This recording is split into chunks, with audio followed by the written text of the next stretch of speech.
Roger McNamee is the co-founder of Elevation Partners, an early investor in Facebook, and he has since become a vocal critic of the company, authoring the book Zucked, Waking Up to the Facebook Catastrophe. Roger, so good to see you. It's a pleasure to be here, Fredricka. So when we bring up the cover of Time magazine from about 10 years ago, we see Mark Zuckerberg, Person of the Year. Fast forward to today, and we see the same face in a very different light. What happened?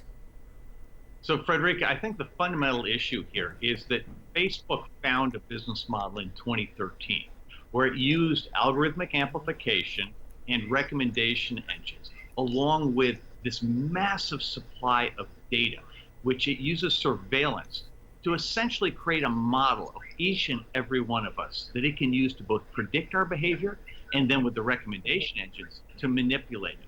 And when Nick Clegg comes out and says that their algorithms reduce hate speech, disinformation, conspiracy theories, that is literally exactly backwards. The way the business model works is they want to amplify, they want to make that stuff more prevalent because it gets the attention of people. We can't help but look. And in that process, we create huge profits for Facebook, for Instagram, for YouTube, for TikTok, for all the companies that use this kind of a business model. And we heard that in the testimony about the discovery, the research, adjustments made, almost looking the other way and continuing on with profit. So how did that original vision of Facebook connecting you with friends lead to this point? Well, Fredricka, I think it was really simple, which was that Facebook in the early days, the days when I was involved, was really good at that basic function of letting you communicate with those you were closest to. The problem is there wasn't a lot of money in that. And Google proved that there was a model called surveillance capitalism, this use of data, this use of models of each individual person to basically predict their behavior and sell that to advertisers. And Facebook spent years trying to figure out how to apply that model to its business. And when they figured it out, they made a very simple choice, which, by the way, almost every business in our economy does something similar, which is they said, we're going to maximize the value to our investors, which is mostly Mark Zuckerberg. We're going to maximize that value no matter what.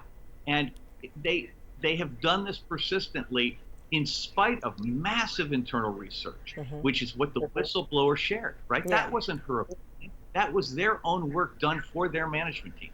Right. So the problem isn't the making money part. The problem is making the discoveries that this can be a harmful platform for many, and to not do anything to resolve that or try to help people, but instead to continue to profit. I mean, that message was loud and clear through that testimony. And then you yourself, you've laid out, that a lot of this country's biggest problems, from deep-seated racism to misinformation on Facebook's doorstep, is what we have been seeing, is evidenced in Facebook. So did the whistleblower's testimony, in your view, validate what you and others have been saying for a very long time? Indisputably. I would argue that Frances Haugen, who is the whistleblower, has the potential to be the turning point, because first of all, she's incredibly courageous to do what she did, to bring those documents out, but she's also authoritative. Her expertise is in algorithms. But lastly, she was incredibly convincing, both on her 60 Minutes piece and in front of the Senate. And I think the key thing is that the stuff she brought out was the biggest experts inside Facebook working at the behest of management to look at problems that people like me had been talking about. They proved every one of these things was a much bigger problem than even I had been suggesting. And in doing so, management was faced with a choice. They could either optimize profits or they could protect users. They could not do both. They chose profits, which, as I say, they're not the only company that does that. But the thing with Facebook, they have 3 billion people, all connected to each other. So bad ideas that normally exist on the fringes of society are brought into the mainstream. Hate, QAnon, anti-vax, all of these things have been brought into the mainstream and really undermined our civilization and our culture. And you say congressional action is needed and rather urgently. And in fact, Facebook's Vice President Nick Clegg agrees to a degree that there should be some legislation that should play a part in the company's future or the future of that of other social media platforms. Listen. Section 230, as you know, gives online platforms protection from liability for the content that passes on their platforms. I think the way to perhaps change Section 230, my suggestion would be to make that protection which is afforded to online companies like Facebook contingent on them applying the systems and their policies as they're supposed to. And if they fail to do that, they would then have that liability protection removed. Is that enough in your view? Some changes to Section 230, or is it something more? Much, much more. I mean, Mr. Clegg's job is to gaslight us and make us, believe him instead of what we can see with our own eyes. What I recommend is 3 areas: safety, privacy, and competition. I think technology products, not just Facebook, but really all over the industry, are unsafe today. And we need something that's like the Food and Drug Administration that evaluates categories and says, wait a minute, you can't do this at all. I would do that to facial recognition. And there are other categories like deep fakes that just shouldn't be allowed in the market. And then everything else should be certified every year.